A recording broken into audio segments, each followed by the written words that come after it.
नमस्कार दोस्तों, हमारे YouTube channel Sanwal classes for Uttarakhand में आप सभी का हार्दिक स्वागत है। दोस्तों, ये चल रही है हमारी उत्तराखंड की परीक्षा वाणी सीरीज़ और इस सीरीज़ में हम उत्तराखंड के जितने भी परीक्षा वाणी में जितने भी चैप्टर हैं तो सभी का हम क्या कर रहे हैं, विषयवार अध्ययन कर रहे हैं। तो इसमें हमारा 19वां अध्याय चल रहा है जिसका नाम है उत्तराखंड के प्रमुख व्यक्तित्व। तो इसमें हम इसके जो 8 भाग हैं उनको पढ़ चुके हैं और ये 9वां भाग है। तो इसमें जो टॉपिक है जो प्रमुख महिलाएँ हैं, तो आइए जानते हैं कि इसमें कौन कौन सी वो प्रमुख महिलाएं हैं और उनका उत्तराखंड में क्या क्या रोल रहा और इनसे रिलेटेड क्या क्या इम्पोर्टेंट फैक्ट हैं जो परीक्षा वाणी में दिए गए हैं। तो पहला नाम है जिया रानी। तो जिया रानी, इन्हें कुमाऊं की लक्ष्मी बाई भी कहते हैं। तो कुमाऊं की लक्ष्मी बाई कहा जाता है जिया रानी को। और ये कत्यूरी सम्राट जो 14वीं सदी में प्रीतम देव या इनको पिथौरा शाही भी कहते हैं, तो उनकी ये छोटी पत्नी थी और ये मालवा नरेश की बेटी थी। तो सबसे इम्पोर्टेंट क्या है कि ये कुमाऊं की लक्ष्मीबाई इनको कहा जाता है और गढ़वाल की झांसी की रानी कहा जाता है तिलू रौतेली को। तो आपको दोनों ही याद रखने हैं, गढ़वाल की झांसी की रानी तिलू रौतेली और कुमाऊं की लक्ष्मीबाई जिया रानी। इनका जो उपनाम है तो उपनाम है पिंगला या प्योला। तो इनको बचपन में पिंगला या प्योला के नाम से जाना जाता था। रानी बाग के युद्ध में या रोहिलों व तुर्कों का जब आक्रमण होता है तो उसका ये सामना करती हैं। इनको कुमाऊं में न्याय की देवी के रूप में पूजा जाता है या माना जाता है। तो ये कुमाऊं में न्याय की देवी के रूप में प्रसिद्ध है जिया रानी। तो और जिया रानी को क्या कहा जाता है, कुमाऊं की लक्ष्मीबाई। अगला नाम है कर्णावती। कर्णावती को नाक काटने वाली रानी भी कहा जाता है, नाक काटने वाली रानी। और जुलाई, तो ये जो डेट दी गई है ये थोड़ा गलत है। 1631 से 34 का टाइम पीरियड माना जाता है, जो अधिकतर विद्वान स्वीकार करते हैं, क्योंकि जो इनका कार्यकाल है वो काफ़ी विवादित है। यानी इनका जो टाइम पीरियड है वो थोड़ा विवादित है। तो ये 1631 से 34 के बीच ज़्यादातर इतिहासकार स्वीकार करते हैं कि जो महिपत शाह थे कि उनका कार्यकाल था। तो 1634 में मृत्यु हो जाती है महिपत शाह की और उसके बाद कर्णावती क्या बनती हैं, अल्पवयस्क जो पृथ्वीपत शाह रहते हैं तो उनके ये संरक्षिका नियुक्त की जाती है। तो पृथ्वीपत शाह की संरक्षिका नियुक्त होती है रानी कर्णावती। और इनके द्वारा मुस्लिम सेनानायक दोस्त रहते हैं वेग मुगल।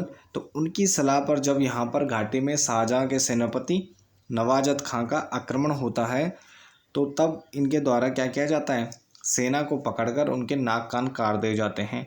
तो इसलिए इनको क्या कहा जाता है, नाक काटी रानी भी कहा जाता है उत्तराखंड के इतिहास में। इसके बाद अगला जो व्यक्तित्व है इनका नाम है तिलू रौतेली। इनका जन्म होता है गुराड़ गांव पौड़ी में। गुराड़ गांव पौड़ी में इनका जन्म होता है। इनको गढ़वाल की झांसी की रानी भी कहा जाता है। और 15 से 22 वर्ष की आयु के मध्य 7 युद्ध लड़ने वाली विश्व की एकमात्र वीरांगना है। कौन है, तिलू रौतेली। कत्यूरों को परास्त कर पिता भूप सिंह गौड़ला और पति का यह बदला लेती है। और इसकी घोड़ी का नाम क्या था, बिंदुली। तो इसकी जो घोड़ी थी उसका नाम क्या था, बिंदुली के नाम से जाना जाता था। अगले व्यक्तित्व हैं सरला बहन। सरला बहन का मूल नाम क्या है, मिस कैथरीन हेलिमन है। Miss Catherine Mary Heilman, Miss Catherine Mary Heilman Sarla बहन का मूल नाम है। 1901 में ये इनका इंग्लैंड में जन्म होता है और यह गांधी जी के भी, या भारत आई, गांधी जी के विचारों से काफ़ी प्रभावित हुई और उत्तराखंड में बागेश्वर के कौसानी में 1941 में इन्होंने लक्ष्मी आश्रम की स्थापना की। लक्ष्मी आश्रम की स्थापना की जाती है 1941 में कौसानी में सरला बहन के द्वारा, जिनका मूल नाम क्या है, मिस कैथरीन मैरी हेलिमन। इसके बाद अगले जो व्यक्तित्व हैं बिश्नी देवी शाह। बिश्नी देवी शाह ये स्वतंत्रता संग्राम में सर्वप्रथम जेल जाने वाली प्रथम महिला है उत्तराखंड की। तो स्वतंत्रता संग्राम में सर्वप्रथम जेल जाने वाली महिला कौन है, बिश्नी देवी शाह हैं। इनका जन्म 1902 में बागेश्वर में होता है और इनके नेतृत्व में झंडारोहण 1930 में अल्मोड़ा नगर पालिका, 1935 में मोतीधारा अल्मोड़ा और 1940 में नंदा देवी परिसर में किया गया। तो इन्होंने 3 प्रमुख स्थानों पर क्या किया, झंडारोहण किया था बिस्नी देवी साहा द्वारा। इसके बाद अगली महिला हैं कुंती वर्मा। इनका जन्म होता है 1906 अल्मोड़ा में, और 1932 में विदेशी वस्त्रों के खिलाफ इन्होंने धरना दिया और कई बार इनको जेल हुई, और 1932 में ही ब्रिटिश सरकार द्वारा इनके लिए जिंदा या मुर्दा पकड़ने के लिए इनको इनाम भी घोषित किया गया था। तो ये कुंती वर्मा। इसके बाद अगली महिला व्यक्तित्व है विद्यावती डोभाल। विद्यावती डोभाल गढ़वाल की पहली महिला लेखिका हैं। विद्यावती डोभाल गढ़वाल की पहली महिला लेखिका हैं। इनका जन्म 1902 में गढ़वाल में होता है। 1929 में इनकी पहली रचना प्रकाशित हुई, अमृत की बूंदें। यह गढ़वाली प्रेस से, देहरादून से। तो अमृत की बूंदें क्या है, इनकी पहली रचना है। और इनकी अन्य रचनाएं हैं पगली का प्रलाप, श्रीमती मंगला देवी, जुयाल की जीवनी, खांडोड़ी कुल की विभूतियाँ और एवरेस्ट के देवता क्या हैं, इनकी प्रमुख रचनाएं हैं विद्यावती डोभाल की। इसके बाद अगला जो नाम है ये है कमलेंदुमती शाह। कमलेंदुमती शाह महाराजा नरेंद्र शाह की पत्नी थी। 1952 में इन्होंने टिहरी से प्रथम लोकसभा सांसद के लिए निर्वाचित हुई 1952 में। ऑल इंडिया वुमेन एसोसिएशन की ये आजीवन सदस्य रही, और इनके जो कविता संग्रह हैं माई इम्प्रेशन ऑफ अमेरिका, 1958 में इनको पद्म भूषण से सम्मानित किया गया, और 1999 में इनका निधन हो जाता है।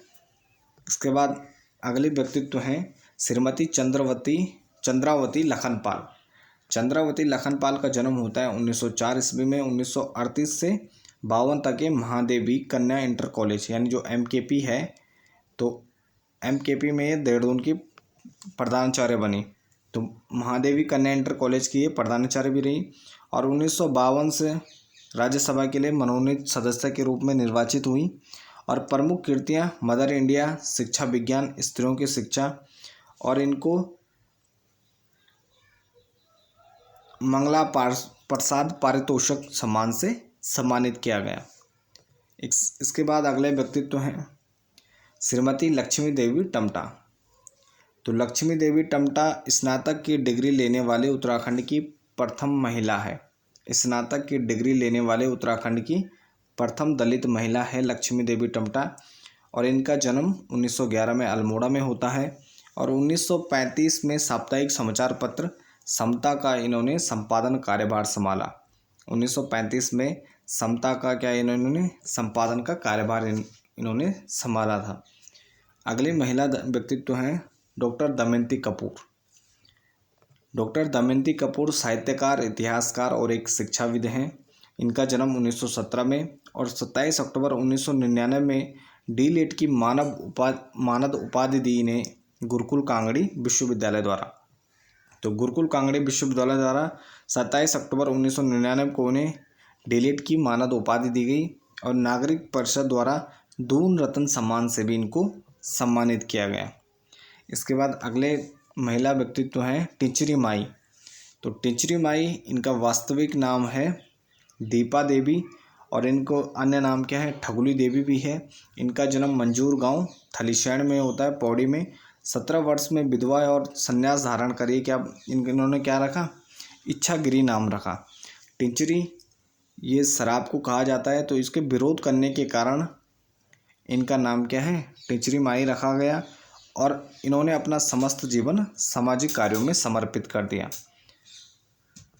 अगला नाम है गौरा देवी। गौरा देवी को चिपको आंदोलन की सूत्रधार माना जाता है। इनका जन्म 1925 में लाता गांव चमोली में हुआ।